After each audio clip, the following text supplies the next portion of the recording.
మన పురాణాల ప్రకారం అమంగళకరమైన పనులు అంటే శుభకరం కానివి అని చెప్పి అర్థము. ఆ పనులు చేయటం వలన ప్రతికూల ఫలితాలు అనేవి ఉండవు. అలాగే మనశ్శాంతి అనేది కూడా ఉండవు. అమంగళకరమైన పనులు ఏంటి అనేది చూద్దాము. మంచం మీద కూర్చొని అసలు భోజనం అనేది అస్సలు చేయకూడదు అంట. అది అమంగళకరమైన పని. మిట్ట మధ్యాహ్నం పూట స్నానం అనేది అస్సలు చేయకూడదు అంట.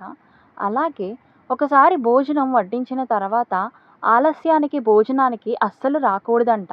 అలాగే స్నానం చేసి ఇడిచిన బట్టలను అస్సలే కట్టుకోకూడదు అంట. అలాగే బొట్టు అనేది లేకుండా అస్సలు ఉండకూడదు అంట. బొట్టు పెట్టుకోకుండా ఉండడం అనేది కూడా అమంగళకరం అంట. అదే పనిగా కాళ్ళు అనేది అస్సలు ఊపకూడదు అంట. అలాగే కాళ్ళు దాటుకుంటూ నడవడం, అలాగే నాలుకతో తడి చేసి బొట్టు పెట్టుకోవడం అది కూడా అమంగళకరమైన పనే. ఎడమ చేతితో పిల్లల్ని అస్సలు కొట్టకూడదు అంట.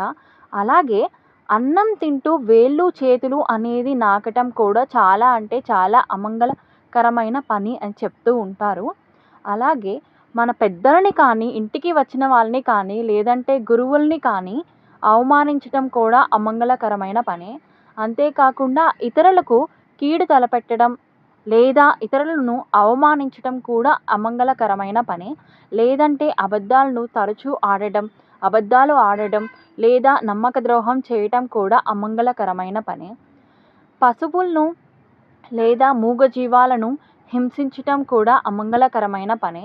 పూజా కార్యక్రమాలను నిర్లక్ష్యం చేయడం, అలాగే ఇంటి బయట అశుభ్రం ఉంచడం ఇవన్నీ అమంగళకరమైన పనులు.